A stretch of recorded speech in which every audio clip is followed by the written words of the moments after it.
All right, so a couple little community bulletin points, I want to go over that can possibly cause some conversations to be had. And at the top of the list is thinking about our elders and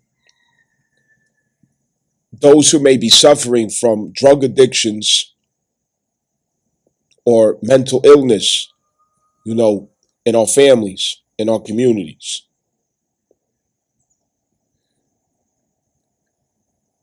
Some of you may have loved ones who struggle with addictions.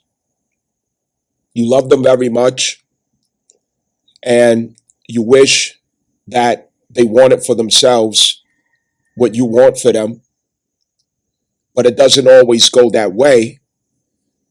And you still have to love them through that, which doesn't mean that you enable them or, you're responsible for the work that's ahead of them or the decisions that they have to make. But we don't want to see our loved ones suffer, obviously. We do what we can, to the best of our ability to see them live another way. And there's also those family members who may struggle with being in and out of prison, the revolving door, always having run-ins, with the law, finding himself doing the bid, come home, he runs back into that karmic trial and he didn't learn the lesson, or he may have learned the lesson and he got caught off guard and, now he's going back again. Then you have your elders who may have medications that cost more money at one pickup at the pharmacy, than what anybody makes in a month. It runs up the bill.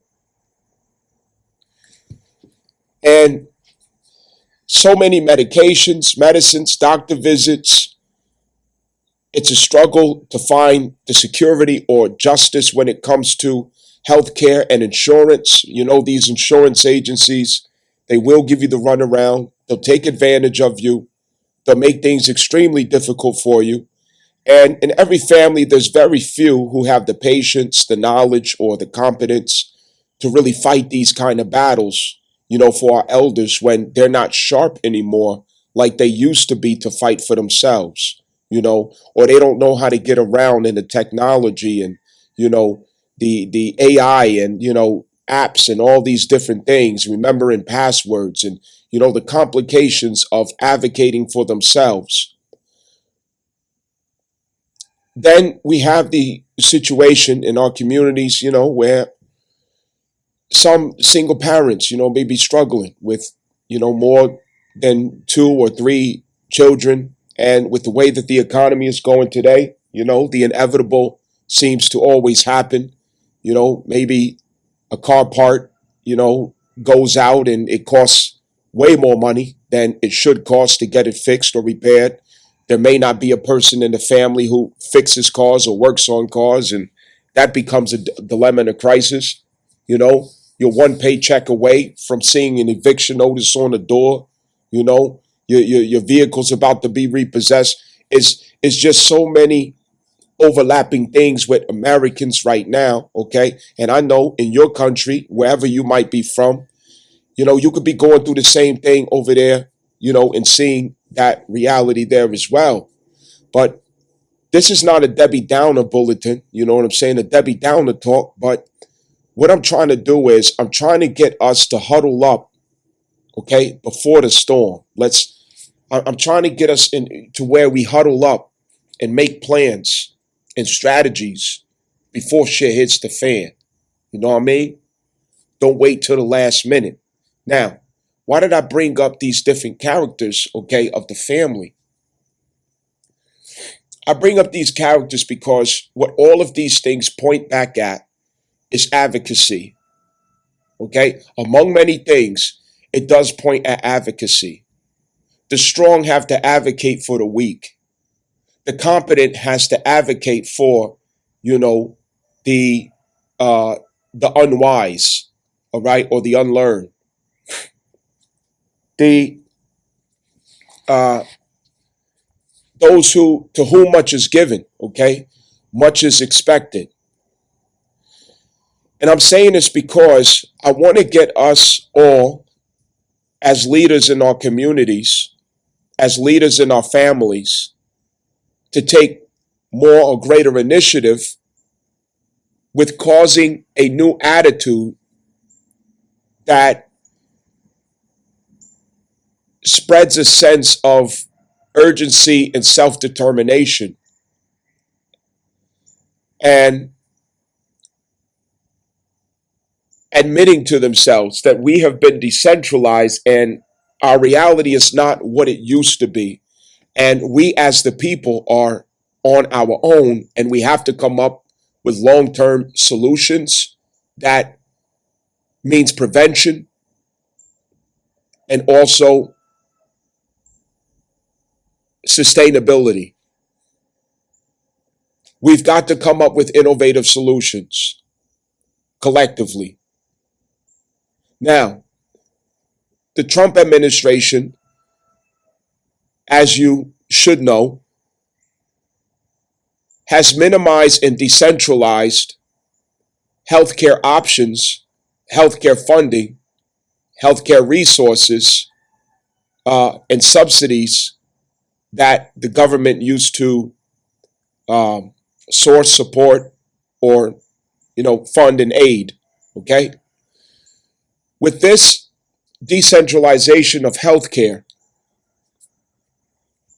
you can't count on the state picking up the budget in a way that is sufficient.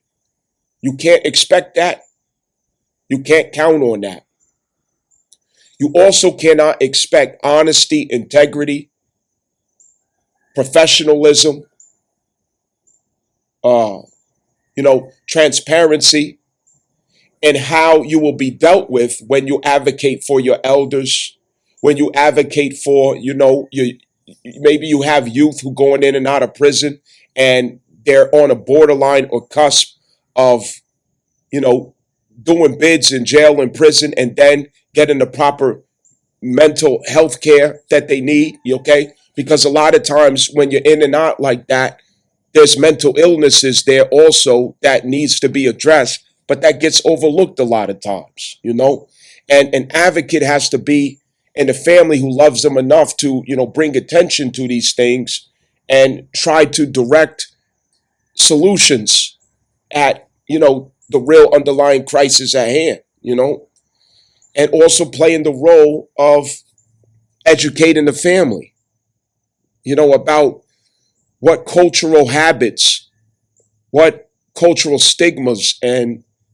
what generational curses that we continue to entertain over and over again in every generation, and how it's affecting every generation over and over again, fulfilling the definition of insanity, okay? Expecting a different result, but we doing the same thing that, we did in the early 2000s, and you're doing the same thing we did in the 90s, same thing we did in the 80s, and over again, like when it's going to stop.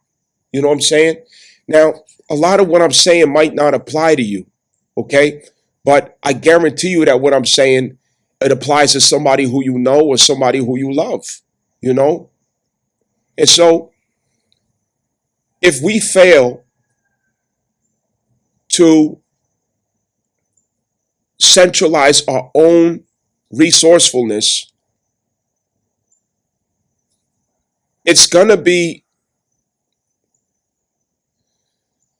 the impact is going to be much harder when the reality sinks in of what consequence this current hour is going to have later on or tomorrow, because it is. For example, okay, all of this that I'm talking about is, okay, let's have these conversations with our family, with our loved one, okay? So anyway, an example of what I'm saying, right? 300,000 black women, which now, some sources say 900,000. I don't know if it's an exaggeration, okay? But, was laid off or sent home from, these corporate jobs and things of this nature. The African American female's status, okay, in the community has been severely impacted. Along with this, the average American's status as it relates to employment has been severely impacted, as well as the cost of living, and the fight between, do I fill up my gas tank to go to work, or do I buy, enough food for the week, for me and my kids, this is now a common dilemma. It's not, just somebody down the street. It's common. It's from house to house that these things are going on, okay? So many people have been laid off, especially females have been laid off, as this year since Trump has been in office, and there's going to be a consequence of that, and there's going to be an effect. There's a cause, there's an effect, okay? There's no longer the option of welfare Section 8, okay, SNAP benefits, WIC, you know what I mean? Different things of that nature. Today, hundreds of thousands of government workers are reporting to their jobs without pay after the government shutdown kicked off at midnight. Yeah, others have been told to stay home, and it's just not clear when they'll see their next paycheck.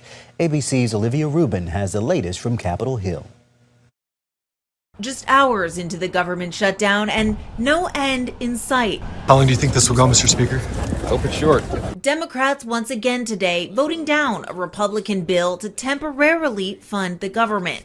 That's not a Republican shutdown when nearly every single Senate Democrat votes to shut it down and every Republican voted to open it up. But Democrats holding firm, demanding Republicans reverse cuts to Medicaid and extend expiring Obamacare subsidies to prevent insurance premiums from rising for some 20 million Americans. Donald Trump and Republicans have barreled us into a shutdown because they refuse to protect Americans' health care. Trump and many Republicans falsely claiming Democrats pushing for health care to undocumented immigrants, though that's not accurate. They prioritize taxpayer-funded benefits for illegal aliens over keeping the government open for American citizens. Now, the White House today putting $18 billion worth of New York City infrastructure funding on hold. Senate Minority Leader Chuck Schumer is from New York. When the Democrats shut down the government, we have to actually do a little triage to make sure the most critical and most essential services are provided. With lawmakers deadlocked, the president turning to mocking Democratic leaders, posting a second AI-generated video on social media, showing Democratic House Leader Hakeem Jeffries wearing a sombrero and a fake mustache. Oh, I think it's funny. The president's joking and we're having a good time. You can negotiate in good faith while also poking a little bit of fun at some of the absurdities of the Democrats' positions. And today, essentially looking like a failure for any measure to fund the government to move forward. The next time lawmakers are expected to be back here to try again, not until Friday, day 3. Olivia Rubin, ABC News, Capitol Hill. While critical functions in the White House resume, they're also affected by the shutdown. Press Secretary Caroline Leavitt says some staff who work in the executive office of the president were furloughed. These options are now, loopholes and riddles that you have to go through to qualify for it, okay? And really, let's be honest, it should be that way, okay? But that still doesn't explain, okay, what are we going to do about the crisis that we collectively are in, neighbor to neighbor, family member to family member, loved one to loved one. What are we going to do to become the support, the help, the advocate, the solution, the savior for each other, okay? What are we going to do to turn into who we need each other to be for each other? You know what I'm saying? What are we going to do about that collectively? Because you can't wait until you take the last penny out the jar, you know what I'm saying? Or you get down to the bottom of the well to make a plan. Prevention is better than treatment. Okay? So anybody, out of the people who may have had savings, IRA or something, or pension, that they could draw from, or different things, this stuff is going to be dried out very soon, especially through the winter and the winter holiday season. Okay? Especially through the winter holiday season. All piggy banks is going to be dry. You know what I'm saying? Niggas is on their last pennies right now, okay, in America. I can't speak for other countries, but here in America, niggas is on their last fucking pennies. You know what I mean? If you're working steady right now, if you're making ends meet, consider yourself blessed, because a lot of people are not in that situation, okay? And so, holiday season is one of the most difficult to make it through financially, because back to back to back, we're faced with our complicit, consensual agreement and acceptance of our brainless compliance with holiday spending and the commercial corporate consumerism that goes with the holiday season. Okay? Now, a lot of what I'm talking about does build up to the holiday season. All right? That's why I want to talk about this now. Okay? Before Halloween even kick in. Because once Halloween come, it's back to back to back holidays. All right? And that means back to back spending, traveling. Okay? Buying up food, buying up gifts, buying tickets, buying gas to drive, facilitating, get-togethers and different things like that. You're blowing the bank from fall all the way to fucking New Year's. And then you get a little break and it's Easter. After that, you're doing the same shit. And then graduation. You know what I mean? It don't fucking stop. All the spending and consumption, the consumerism. I gotta buy, spend because a commercial told me to. Because the hype is telling me to. The culture is telling me to. People are guilt tripping me, telling me, oh, if you really love me, you would buy me this. If you really love me, you would buy me something. If you really care about me, you would have bought me something. You know what I'm saying? And so we've programmed ourselves to accept these things as the norm. And what I'm saying is, with all that we have going on, are we already predispositioned to punish ourselves, predispositioned, okay, to burden ourselves financially before we even get a chance to apply some wisdom and strategy for a better outcome, especially of a strategy that we could work with together? Now, today is a good time to think about that, because we do have Venus at the South Node Virgo, okay? Venus at South Node Virgo. We know that Venus is the lordess of our finances. She's also the lordess of our relationship affairs, okay? And finances and relationship affairs, it carries intensity throughout the entire fall and winter season because of the holidays, okay? Because of the holidays. It is intense. By the time Venus gets by the time the sun transits by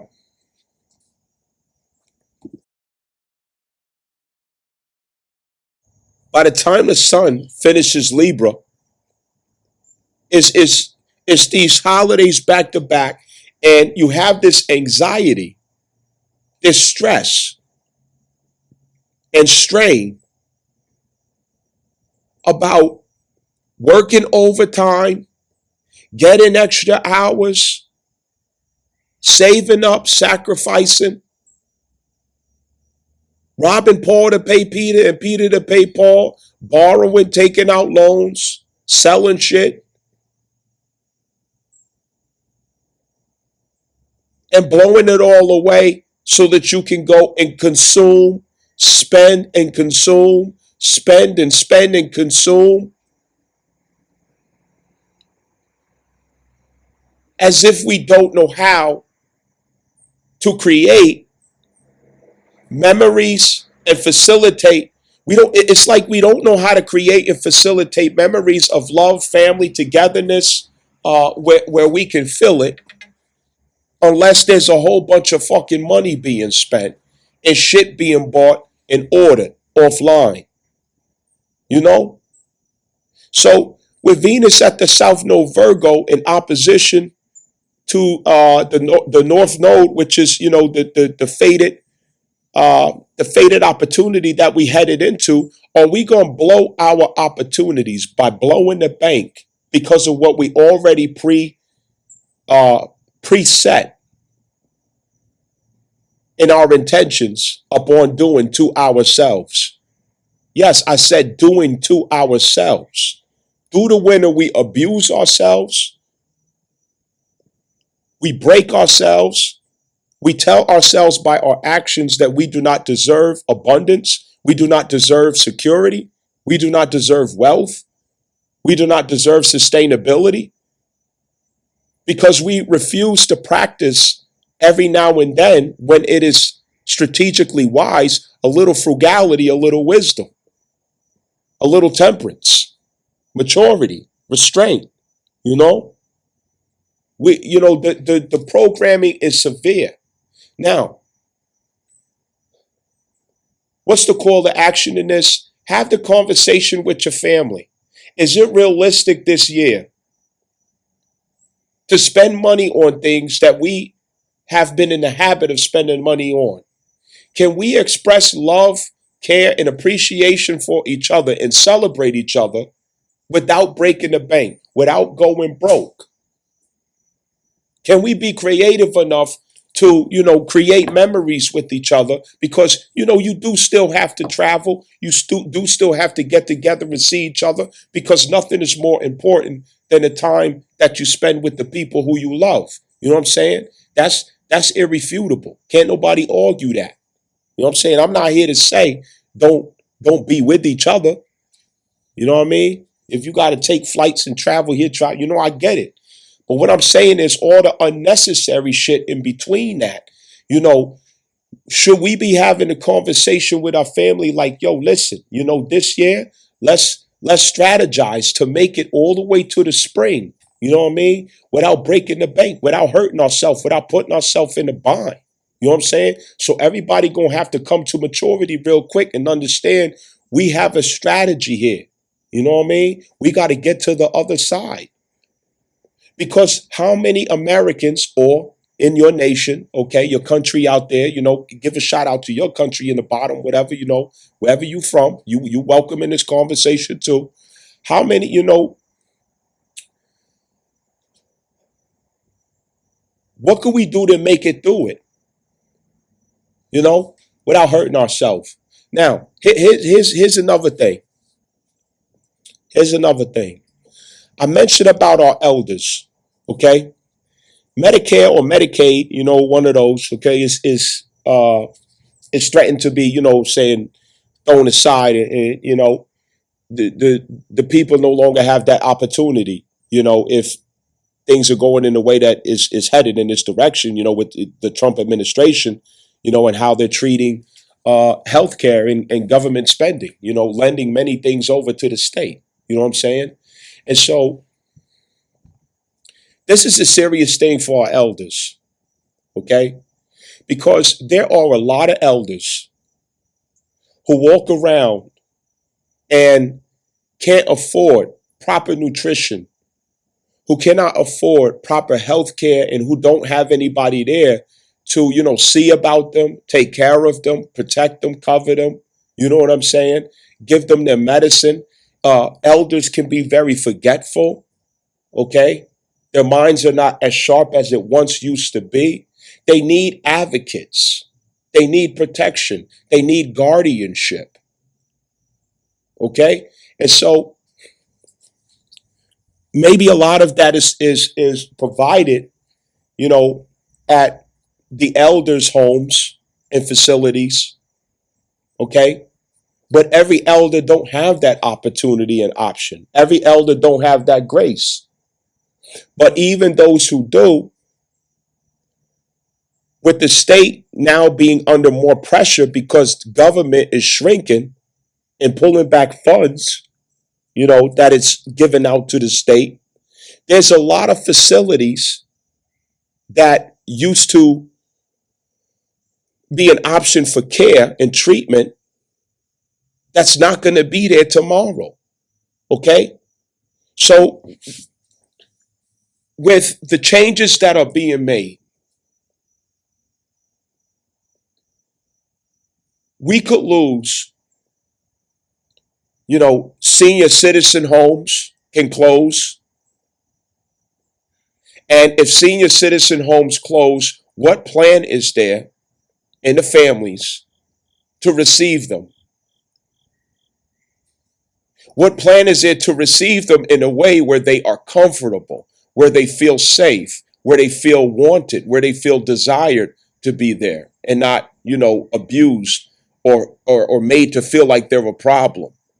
That breaks my heart just thinking about that. You know what I'm saying? Like, you got an elder who has to come back home for whatever reason, and they don't want to burden you. But, your body language and, other different things and the situation there is saying to them that they're not welcome or they're an inconvenience, they're a burden. That breaks my heart. You know what I'm saying? That they would have to suffer an experience like that. You know what I'm saying? I could drop tears over that. You know what I mean? Word up. I could drop fucking tears over that, B. That's some real fucking shit. You know what I'm saying? It's fucked up. No elders, you know what I'm saying, should have to go through that. And what I'm saying is if this does apply to you and your family, you got elders out there in these facilities, you may want to put an ear to the system and see, okay, is this going to affect, my great auntie, my uncle, my grandfather, my grandmother, my mother, my father? You know what I'm saying? Is this going to affect them? How is it going to affect them? Who are the strong people in the family who can advocate when it's time to advocate? Okay, well, what can we do to accommodate if they should have to come home? All right. Now, same way, listen, we got people, there's a lot of homelessness right now. Okay. People living, yes, the shelters, of course, but you got people living in, what I'm saying, motherfucking, what do you call it? Storage facilities. You got people living in their cars. You got people living under the bridge. You know what I'm saying? In homeless communities. You got people sleeping on the sidewalk. And I know about that world because I was in that world for like 2 years in New York. You know what I'm saying? By the grace of God, I was still working. I was still taking classes and going to school, trying to change my situation. But I was homeless. You know what I'm saying? I was sleeping in my truck. And in the wintertime, it was still, it didn't change. The summertime, it didn't change. And it was very difficult. Very difficult. And when you're a man, you don't get help. You know what I'm saying? You got to be, women, children, and seniors. Yeah, you're more likely to, to get help. But when you're a man, no, there's no help for you. You know what I'm saying? And I'm not complaining about that, because after all, I am a man. It can only make me stronger. But I sympathize with people who are in situations like that because I know what it's like. And I know it could have been much worse for me too. Because unlike a lot of people, okay, I was fortunate enough not to have a mental illness. I was fortunate enough not to ever be on drugs or an alcoholic. I was blessed enough, what I'm saying, not to be in my right mind. I was blessed enough to still feel my dignity and to refuse to give up on my dignity and my pride. You know what I'm saying? So I still was blessed through the whole thing. And everybody isn't that fortunate through what they going through. But just because somebody's a drug addict, just because somebody has mental illness, or somebody you see their parents, they real dirty and they all, screwed up or whatever, it's still, it's still a child of God. You feel me? It's still a fucking child of God. We can't fucking look down on somebody because they're in a fucked up situation, writing them off of life. What does that say about us if we look at somebody like that? You know what I'm saying? And it's more and more people who have lost their homes, lost vehicles, lost jobs and careers that they have been used to for decades. It's scary hours. You know what I mean? It's scary hours out here for the average person. All right? Especially if you have children, looking at you for sustenance and self-preservation. You know what I mean? It makes it even worse.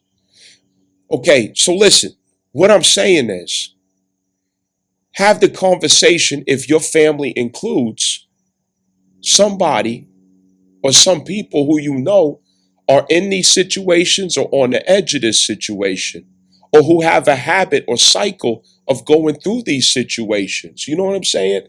I'm not saying that you're responsible for somebody else's affairs, somebody else's karma. I get it, okay? I'm not saying that. But what I'm saying is, you don't have to do everything, but you can do something. You could do something. And you could do something in a way that helps, but not enable. Help, but not enable. Okay? And I'll be wasting my time if I sit up here and just, just give a one for all, one size fits all rundown of that. But you know what that looks like for, whoever it is in your family that you love that might be going through those things, or even if it's you. There is a way to help people without enabling people. You know what I'm saying? But love is an action. Senate Republicans to President Trump's budget bill would cut roughly $1.1 trillion in health care spending over the next decade. That's according to the nonpartisan Congressional Budget Office. Our White House correspondent Laura Barone-Lopez is here now with more on the bill's impact for millions of Americans. Amna, that Congressional Budget Office estimate also found the bill would result in 11.8 million people losing health insurance by 2034. The vast majority of those cuts hitting Medicaid. To discuss this, I'm joined by Larry Levitt, Executive Vice President for Health Policy at the nonpartisan KFF. Mr. Levitt, thanks so much for joining us today. Thanks for having me.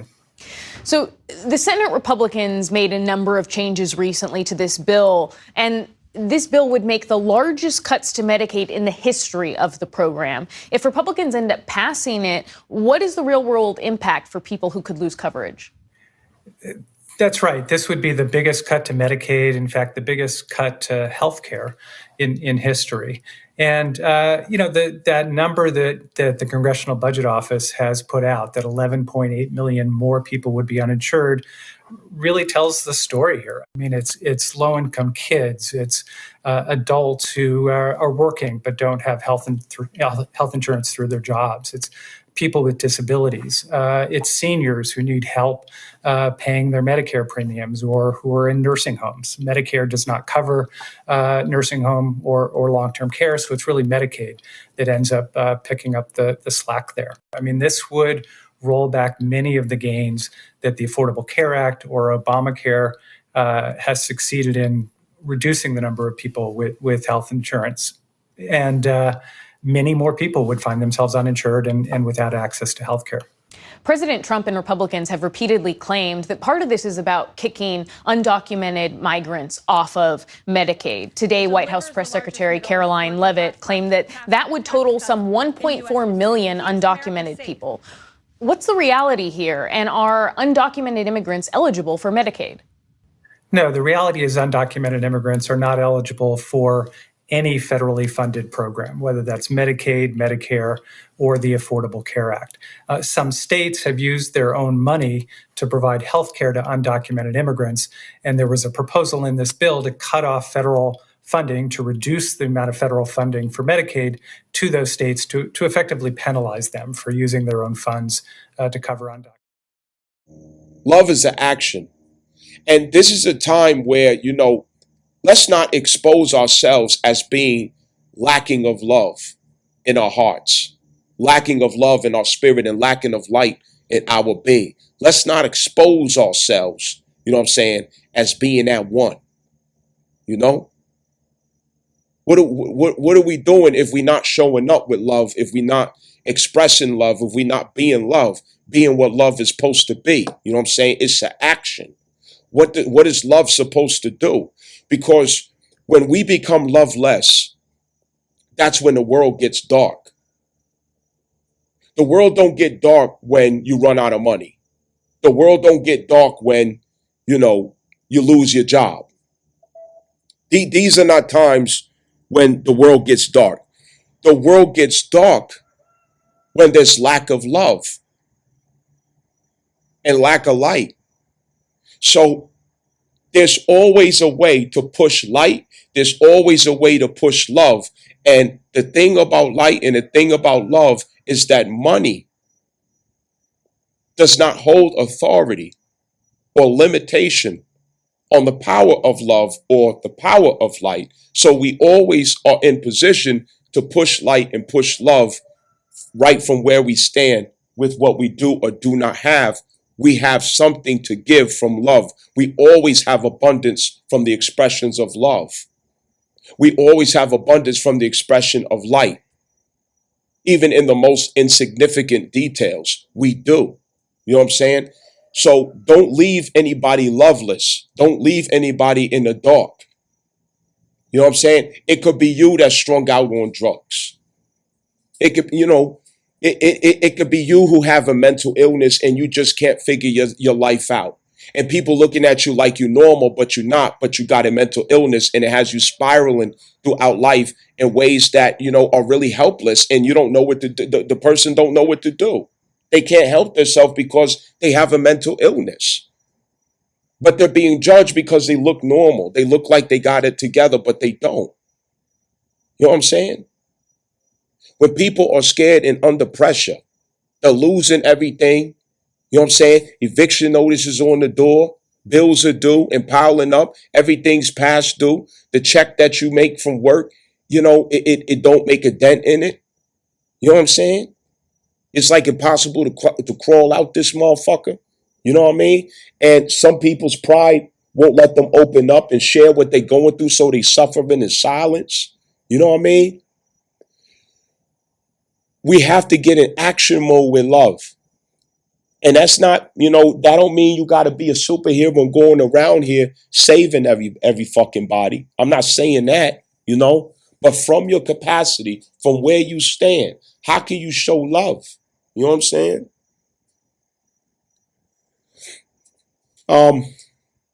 Trump is criminalizing homelessness and he's criminalizing drug addicts. All right? He's criminalizing it. With homelessness and drug addiction being criminalized, we can't fall into agreement with darkness. We can't fall into agreement with fucking evil. All right?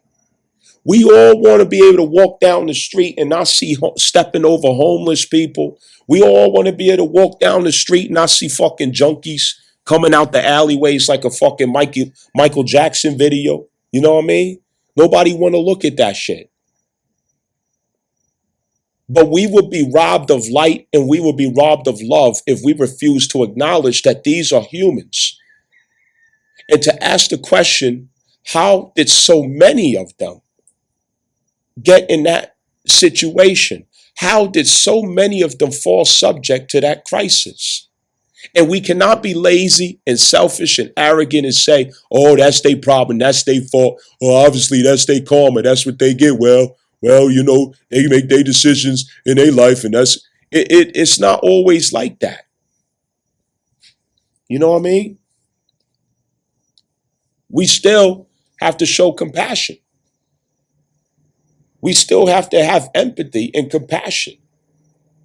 Why are so many homeless, and why so many have mental illness that's not being treated and addressed? Why so many senior citizens go to CVS and go to whatever other pharmacy, fucking Walgreens and all these other places, and can't afford their fucking medicine?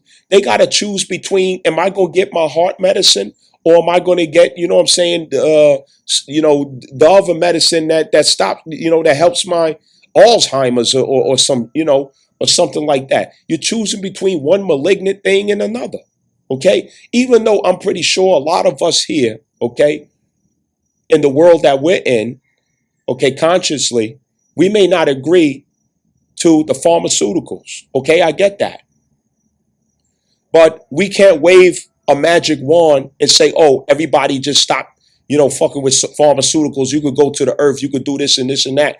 That's not realistic, okay? For everybody, for all the people. Everybody's not there. So we have to extend compassion to those who are not there, but yet they are suffering from what options they do realize or see or comprehend in their life, to preserve their life. I tell you all that I speak from experience, right? I was not a pharmacist, a pharmacy tech, okay, in my teenage years. You know what I'm saying? I was a pharmacy tech for a couple of years back in the day, and so I remember vividly as a pharmacy tech, okay, filling prescription and all this other stuff. And on a regular basis, you see the senior citizens come up in the pharmacy and they need all kind of medicines and prescriptions that literally keep them alive. You know what I'm saying? And the price it's out of this world how much the medicines can cost when they don't have insurance coverage. It's asinine. And then the pharmacist or myself, we would have to get on the phone with insurance agents, and they give you the runaround, misinterpretations, all kind of fancy language that they using, and loopholes and all this stuff to avoid, covering this and covering that. It's very complicated. You got to be a fucking rocket scientist to argue with these wicked motherfuckers behind it, that's running these insurance agencies. These are fucking demons, that run these insurance agencies. They're fucking demonic. At least the ones who design the shit. You know what I'm saying? Because it's designed not to give them what is fair to give them, but yet they take and take and take, but they don't give back in equal portion to what they take. You know what I'm saying? So it was always heartbreaking to see, these senior citizens, these older people who have all these health conditions, and they don't have, a granddaughter or grandson or, a younger person there to fight for them, to argue for them. And people just shush them, and just shoo them along, dismiss them and cold-heartedly, turn back. Listen, man, my little message might not be the message that makes it happen. But what I want to happen is that collectively, we all realize that we have more power than what we've been using. You know what I'm saying? And we start fighting back against such things. You know what I'm saying? We start fighting back. And what I mean by fighting back is, get unified, use our voice, our resource, our talent, our skill, our knowledge, you know what I'm saying, to solve these problems. I'm not the genius who knows all the solutions for this, but I do know what's going on in the world. You know what I'm saying? And I know that by me talking about it, the ones who do know how to fix it is going to hear it, and it might put them in a mode of doing something. You know what I'm saying? We all are good at different things. You know what I mean? We all bring different parts of the puzzle together. You know what I mean? collect my thoughts. You know, when I mention, okay, the whole in and out of prison thing, right? If you ain't from, the places I'm from, this probably ain't a reality for you. But I'm just, in the world where I'm from, it happened a lot where you got some people who have a mental illness, issues going on with internally, and it causes them to go in this revolving door in and out of prison, juvie, jail, all those different things. Listen, I used to be a chaplain at prisons, jails, juvenile facilities, detention centers, max and supermax. You know what I mean? I used to go to prisons, jails, and juvenile detention centers to teach Islam. You know what I'm saying? I used to teach Islam, and I used to teach Arabic. I used to teach the Holy Quran. I used to, talk to them. You know what I'm saying? Comfort them. I showed up for them. And when I lived in Atlanta before, I think I told this story before, but when I lived in Atlanta, I believe it was 2012 or 11, somewhere around there, where I designed a program. It's called Benjamin Forms. You know what I mean? Where young people can talk about current event issues, and their parents can give feedback, to the things, the current events, that they would speak to, from their perspective, or specific topics that I thought would be good to circulate awareness, with young people.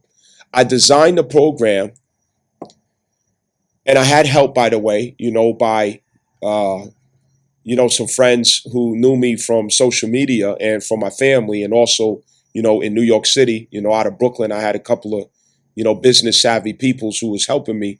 They was walking me through every step, what I'm saying, to get it, to get the business proposal and all those different things right, and in my program, what I'm saying, official and all that. And I went to the juvenile detention center right there at College Park. I don't remember the name of it, but I did. And I proposed it to the director, okay? And the director thought it was a great idea. And she said, this is a great idea. It's something that we needed, that I didn't know we needed. And I would love if you would, have this as a part of our regular programs. You know what I'm saying? And she also asked me to be on the board of directors as well. You know what I'm saying? And I said, yeah, of course. I would love to do that. And this was a juvenile detention center. You know what I'm saying? And so it broke my heart that later on, okay, 2 weeks later, when we were supposed to have a follow-up on this, she actually was asked to step down. You know what I mean? And another director came in, and she was this fucking super feminist and shit. You know what I'm saying? Looking me up and down like I'm some fucking criminal. You know what I mean? Dealing with me like, I don't know what the deal is, but she had a really nasty attitude, and she had me going through the loopholes, and you know what I'm saying? Yeah, call back later, so on and so forth. It was terrible, And by that time, I went back to New York, and I never looked back on it. But I say that to say this. I'm speaking from experience that all my life, what I'm saying, I've been around, what you would call criminals, drug dealers, street niggas and all that, people in and out of prison, and, gangsters, thugs. I all my life I've been, that's all I've been around. That's all I grew up around. Okay. There was good among all of that too. Okay. I'm not going to, act like I was just in, amongst the wolves, but it was the norm in the environment that I'm accustomed to. You know what I'm saying? And I'm reporting from the inside that these aren't animals. You know what I'm saying? These aren't wicked people. It's, to be honest, it's a lot of people who have mental illnesses, and it's a lot of people who have emotional issues that they refuse to deal with and address, or they don't know how to deal with and address. That's the bottom line with 99% of these motherfuckers. You know what I'm saying? And it's also a consequence of loveless environments. Okay? Lovelessness it brings the worst out of us. Lack of light, it brings the worst out of us. But if you can restore or reinstate light or love, it is synonymous. You will see the best return out of them. And this is what I know about the worst criminals and street niggas out there, the most dangerous of them. This is what I know. That's all it takes. You know what I'm saying? And so, what I'm saying is don't give up on anybody. You know what I'm saying? Don't give up on anybody. The young people who are accustomed to expressing themselves in the street culture and glorifying, the gangster music and all of these other things, okay? We can't give up on them. We know that lack of love is always at the root of dysfunction in any person. Lack of love. We also know that they're misguided. They're not bad, they're just misguided. They're not evil, they're just misguided. It doesn't mean that they're going to listen to you. It don't mean that your idea is going to work. Let's be honest and let's be realistic. Let's not kid ourselves. But it does mean that they are redeemable. That's what we know. They can be redeemed. Yes, they can. That's first of all. They can be redeemed.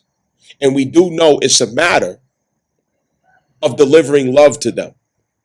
It's a matter of delivering compassion and light to them. Enlightenment. And if we could figure out how to package the love and the light to where they can receive it, we have redeemed someone. We have recovered someone. We have regained. We have won a soul back. And when you win a soul back, they are full of wisdom because they have walked the darkness. Understand that. Because they have walked the darkness. Know that. You know what I mean? And they will become fishers of men. So don't give up on nobody. We are going to have to somehow become our own source of health and vitality. Okay? And, let me be very careful with this. You're going to have to read between the lines because y'all know, we ain't allowed to say certain shit. You know what I'm saying? But we're going to have much less options with pharmaceuticals, doctors, health insurance. It's not going to be convenient anymore. Okay? It already was difficult enough. But once you see that the system is going the way that it's going, why would you rest on it? Why would you count on it? Why would you rely on it? Why wouldn't you pull back and find ways to stand independent of something that keeps fucking falling and shaking? You know what I'm saying? So here's the thing. In our families, we have to protect ourselves by insisting upon each other a healthy lifestyle, a code and standard of health and fitness, a priority of health and fitness. No matter what you gain or accomplish in life, if you're not healthy, you can't enjoy it. If you're not healthy, you can't enjoy it. We got to become accountability coaches within our families and communities to each other, okay? And community is not just who's across the street from you, okay? If you got somebody's phone number on a regular, yeah, they are part of your community too. You know what I'm saying? So we got to be accountability coaches with our lifestyle and our health.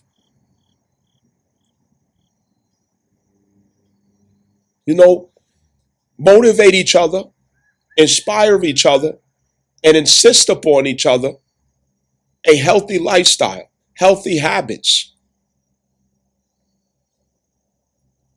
working out, eating right, letting go of unhealthy things. I'm talking to myself too, all right? Because I do, even though I'm a workout fanatic, you know what I'm saying? I'm a gym rat, 5, 6 days a week. I'm constantly working out, and I do, I eat really, really with discrimination. Um, I do like my cigars. You know what I'm saying? I'm not a drinker. You know what I'm saying? I don't smoke weed and stuff like that. But I do like my cigars. I don't inhale them. You're not supposed to. You know what I'm saying? I learned how to smoke cigars from the Italianos in the Bronx. You know what I'm saying? From the Italianos in the Bronx, But, it's still, okay, it still is a contradiction of, the aim in my message. So I have to evolve. But other than that, you know what I'm saying? I'm consistent with what I'm saying. So we've got to do it. If we've had a habit in our families and communities of skipping, of not having a lifestyle that evolves around the gym, evolves around going to the track or doing your pull-ups, your sit-ups, jogging and running, uh, compete with each other in health. Yeah, that's a good thing. Compete with each other in health. Not to shame each other, but what I mean by compete is, you know what I'm saying?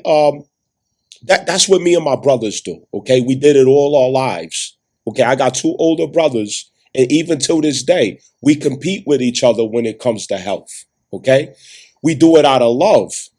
You see what I'm saying? We do it out of love. We take pride in looking healthy and fit and being healthy and fit.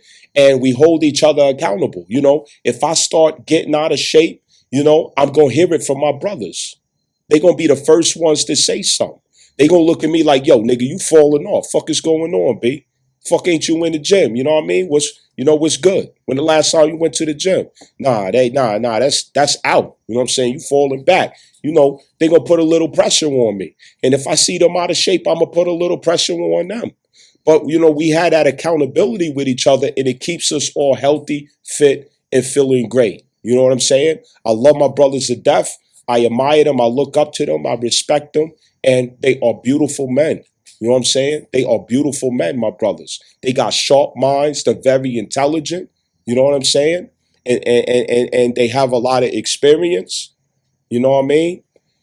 And so that creates an atmosphere, an environment of self-improvement, self-love, self-respect. You know what I'm saying? We have the option to control the weather. We are masters of the weather. Yes, we are. So if the weather in your sisterhood, in your brotherhood, in your community, in your family, in your relationship does not consist of healthy habits, you know what I'm saying?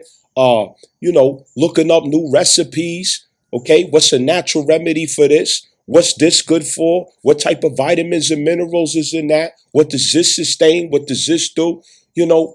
This should be in our regular conversations. This is what should fill our sense of pride between each other. It's to celebrate such things, not fucking cheese and hamburgers and you know what I'm saying, and pouring up more liquor, turn up. You know what I'm saying? All this other goofy stuff, B. You know what I'm saying? All this goofy stuff.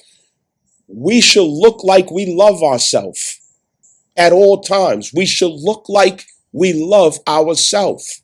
When somebody sees you, you should look healthy and beautiful as if you love yourself. You know what I mean? Do you look like you love yourself when you look in the mirror? It's a yes or no.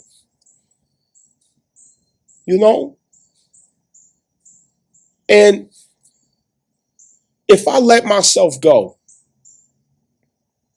I realize that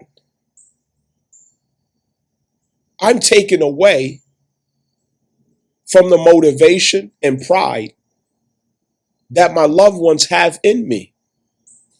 And if they let themselves go, it's going to take away from some motivation and pride that I have in them or because of them. That's how it works. When you show up healthy, looking like you love yourself, and your brother, and you encourage your brother to do the same, you encourage your sister to do the same, yeah, You all win. You all benefit from that. It becomes contagious. It becomes the standard. You know? Because I don't want somebody to cry for me because I had a fucking heart attack. I don't want somebody to cry for me because I'm walking around with all kind of ailments and shit. I'm fucking obese. You know what I mean? I don't want somebody to crying for me because, some shit pop off and I'm out of breath. You know what I mean? How that look? You the man in your family. It's your generation to be the strong men in your family, and you tapping out early by being unhealthy. You know what I'm saying? I got three sisters. You know what I'm saying? I got two brothers and three sisters. When my three sisters look at me, or either one of my brothers, they should look at us and be like, damn, you know what? I'm safe. I'm covered. Yeah, these niggas got my back. Some shit pop off. Look at that. These niggas right here, yeah, they gonna handle that. You know what I'm saying?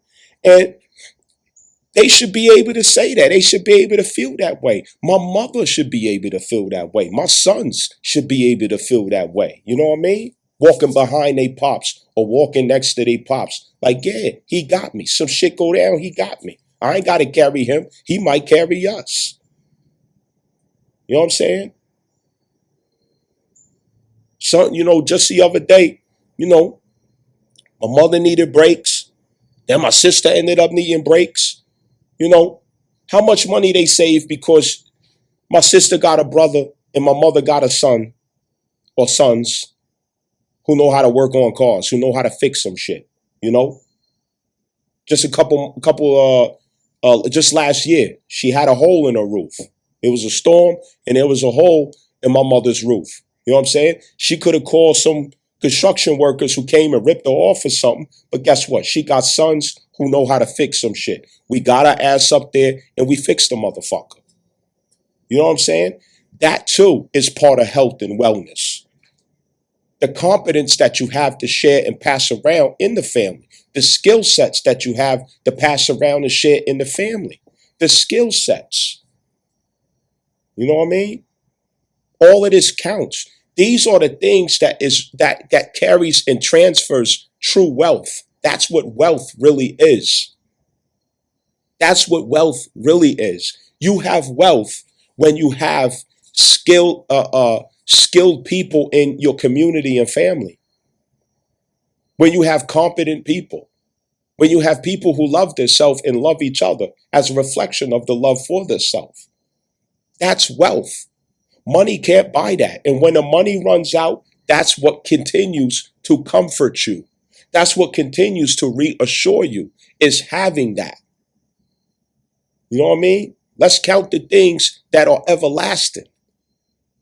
Let's look at the things that are everlasting and encourage, each other to fill our life in with those things because that's what the fuck we need.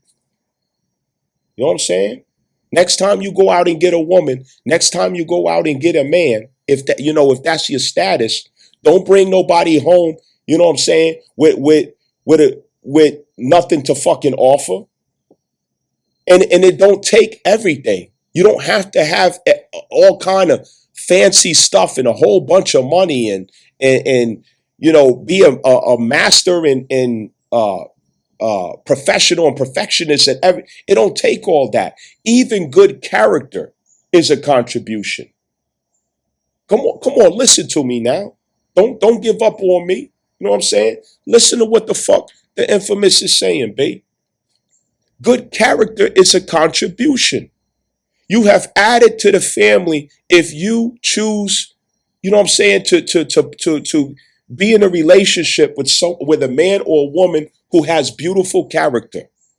Don't you know that's enough right there to have beautiful character?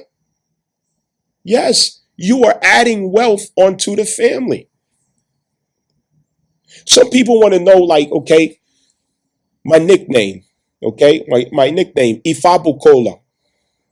Ifabukola, okay? It's my nickname, Ifabukola. What does Ifabukola mean? It means Ifa has added wealth. Ifa has added wealth. Some people think that means money, and it doesn't. It includes money, yes, but it's not the main thing that makes wealth. The main thing that makes wealth are the eternal, everlasting values in life. The things that are eternal and everlasting that we value in life. Character, love, compassion, competence, skills, strength, legacy, wisdom, connections, influence, leadership. Come on. These things equals wealth. Good children, children with good character, women or wives with good character, husbands, brothers, sons with good character. That is wealth. You have wealth when you have that. Because when you have good character, all things are possible. So when you go out there and you choose a woman who has good character to marry and bring it to the family, to love and bring it to the family, you just bless the family. You just increase the family. You just expanded the family. You just healed the family.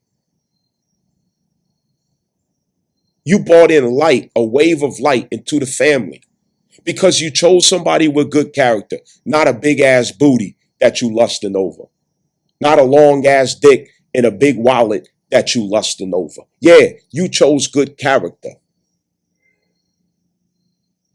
You know, I want us to have these conversations. You know what I'm saying? Talk about it.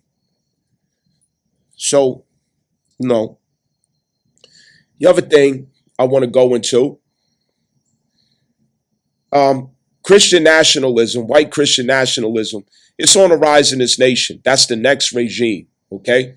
The same way that the last regime was feminism and liberalism, okay? And that included the rainbow agenda up in that. It included racism, okay? And that racism was from black people. Black people was being racist during that time, okay? When that agenda was going. Let's keep it a buck. Let's keep it a buck. And it was all good back then, you know what I'm saying, when niggas was talking shit, being arrogant all over the internet. It's a difference between, when you being sincere and you speaking facts about, who you are, what your origins, what you know and learned or come to understand about yourself. But it's another thing to be arrogant, just straight out arrogant, okay, and racist. And that's what was going on since the Obama era. Okay, the tables turn. The tables fucking turn. Yeah, the tables turn. Okay, checkmate. But anyway, white Christian nationalism is going on right now. That's on the rise, and it is the regime that's replacing what used to be feminism and liberalism. And along with that regime, you got the small hats, the Khazarians. You know what I'm saying? You already know the blue star with the white, the white flag with the blue star. Okay, and so they have infiltrated the U.S. Okay, it's always been the way, but now it's just coming out in the open. Okay, because they, first of all, they was the owners of all these slave ships coming over here. Even though a lot of us so-called African Americans did not come from fucking Africa. Okay, that's a fact. Some of us did. Most of us fucking didn't. All right, didn't come from no fucking Africa. Everybody ain't came from fucking Africa. A lot of niggas was already fucking here. Indigenous. Many tribes, Morris tribes and native tribes, which included the so-called black people, which are actually copper-toned people. Let's get that shit cleared up. But Jewish people owned majority of those ships. So white Christian nationalism, Zionism, evangelical Zionism always work hand in hand with Khazarian Zionism, which has nothing to do with with Judaism, the religion. It has nothing to do with it. It's all politics. That's what the average person don't understand. Just like white Christian nationalism, it's not about spirituality. It's not about God. It's about white pride and white nationalism. It's white power, white supremacy. And it has always been that way. This is what's being promoted. And the truth is, all white people are not for this. All white people ain't down for that. And there are many white people who are holding this energy accountable. They're pushing back. They're fighting back. And they're fighting hard. I see it myself. You know what I'm saying? So everybody can't go in the same category with that. But this is what the principalities in high places is trying to push and force feed to the youth, to the people. They're trying to force feed it to the people. White Christian nationalism. Okay? So this is the culture in America that we're going to see tomorrow. And it's going to carry a racist tone. America's about to feel like Jim Crow era all over again. That's what it's about to feel like. And it's already starting to feel like that in some places. You know what I'm saying? As that energy transfers. Many things are going to change. And along with that, special protections for Israelis, anti-Semitic, policies and so on and so forth is going to flood our society. The doctrine of discovery is expanding. Unum sanctum is expanding. The same thing is taking place in Gaza that took place here in the so-called United States. The spread of the doctrine of discovery and a manifest destiny. Okay? If you don't know what that is, why the fuck you ain't write it down so you can look it up? That's what's wrong with some of y'all niggas. If you don't know what the fuck I'm talking about and it sound like Chinese, why you ain't scribble the shit down so your long ass head can go look it up? Do the due diligence. I got it on my website as well. You can read about it. Come on. I can't do all the fucking work. You know what I'm saying? I can't do every fucking thing. At least I'm doing my part. And a lot of y'all, you know what I'm saying, stay mad all the fucking time and shit. Frozen. You know what I mean? Fuck you scared for. Anyway, so this blend of white evangelical Christian nationalism is compatible with Khazarian Zionism, which is what's taking place in Israel. It's compatible. Now, with the compatibility of this, it's going to become the cultural standard and norm of the society as the whole entire society, through adjustments of policy, is going to be completely apologetic and protective of Jewish nationalism and Zionism. The infiltration has already taken place. The reason I choose to use the word Khazarians is because that's who they really are. They're not fucking Jews. And again, you do the due diligence of understanding what a Khazarian is and what the origins of that is. And when you do, you will understand where the little girls take place in this whole picture. You will understand where the little girls come in at in this picture. Little kids and human trafficking. You will come to understand. Okay? Barbecue. Yeah. Epstein. And what these monarchs and oligarchs have to do with all of it as well. They all in the same fucking bed together. All right? Now, having said that, they're now taking over social media. TikTok. Benjamin Netanyahu, had a press meeting addressing social media in America on the basis of his frustration with the youth, Gen Z, who he says out of his own mouth disapproves of Israel. and has turned back on Israel and rejects Israel, and he can't take that. So he came out of his mouth and literally admitted that he's getting ready to brainwash these little niggas back into shape.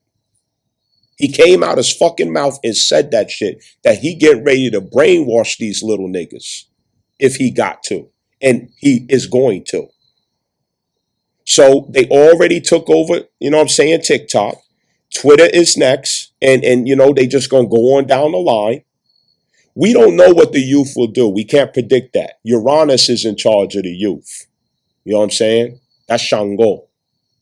Uranus is in charge of the youth. You cannot predict what the youth is going to do. But whatever the youth is going to do, it's the future.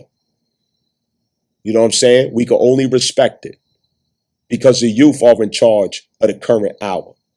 You know what I'm saying? That's facts right there. They in charge of the current hour. And so far, they ain't buying the bullshit. They're not falling for it. They see through the bullshit. You know what I'm saying? So this infiltration is serious. It coincides with the surveillance state through Palantir that we are going to see tomorrow as well.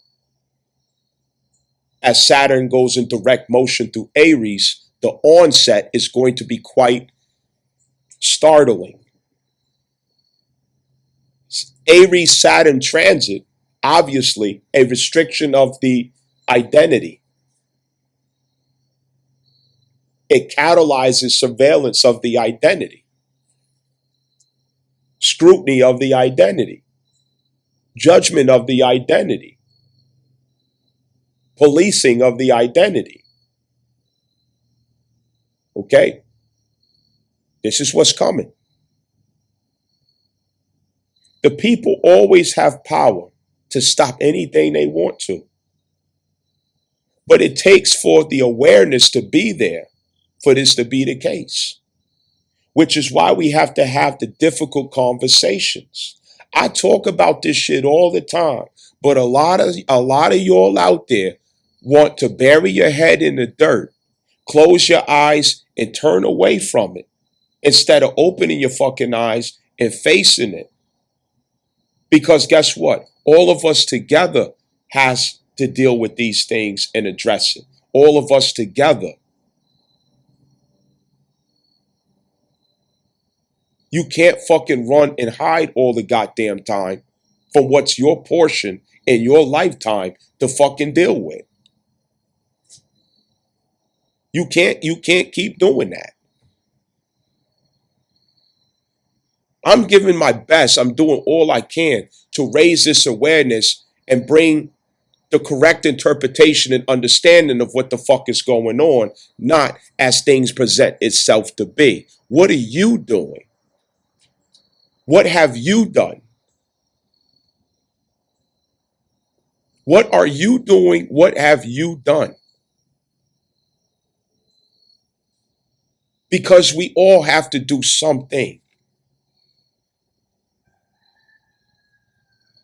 So this is where we're at with this.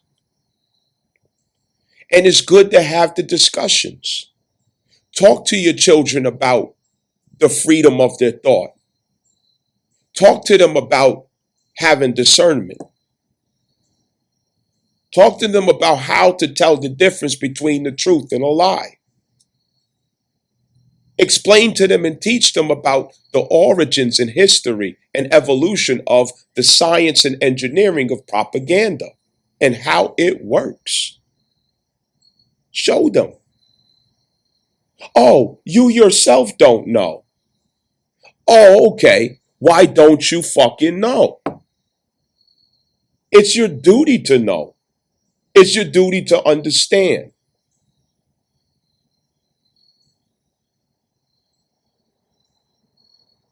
That's part of the problem.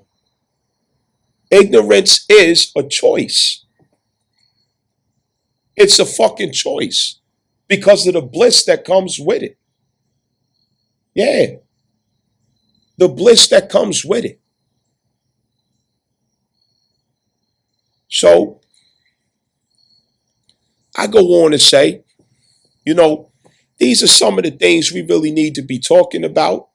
I'm just jogging the air. You know what I'm saying? Let's have these conversations. With your loved ones. Juno and Sagittarius, okay, we're going to be more motivated to get out to spread and expand, connect and poly, move around a little bit, make some noise. And that's a wonderful thing.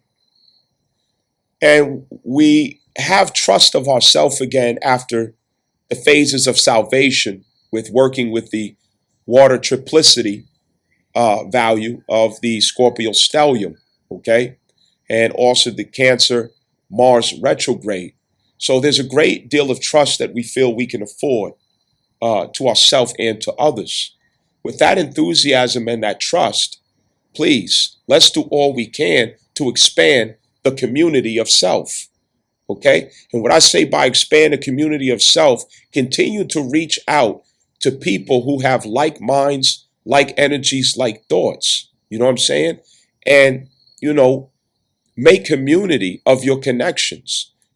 Share information, share resources, share ideas. You know what I'm saying? Support each other, comfort each other, check in on each other. All these things. Practice community. You know what I'm saying? Practice community because we're going to need it. There is going to come a time, and very soon, where the fillers, the people without identity, the people without imagination, the people without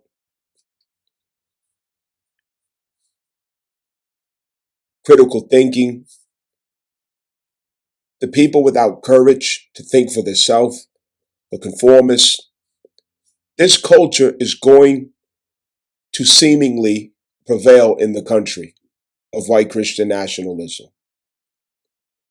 When it does, females are going to feel very intimidated and insecure not to fit in with who they perceive or think is the winner in society. It's their instincts. There are exceptions, but this is the natural instincts of females. They're going to conform and align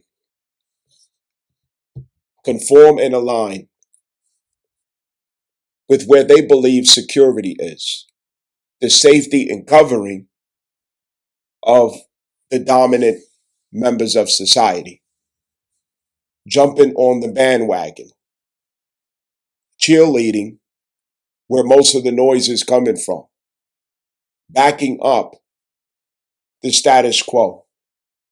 This is what they do. Is it all of them? No, but it damn sure will be the majority because the sense of security based on the illusion of victory in this culture. What that looks like is another phase of artificial personalities. You want to fit in. You don't want to feel rejected or exiled in society. You don't want to face ridicule and judgment, criticism. So what are you going to do? You're going to try to look like a Christian, a white Christian, conservative, evangelical Christian. You're going to put on the talking points. You're going to put on the demeanor. You're going to put on the outfits. You're going to change all your social media to fit the background. You're going to put your little cross in the background. You're going to start talking about the love of Jesus. The Lord loves you. Okay? This is what's coming down the pipeline. Females are very fake. They are very, very fake.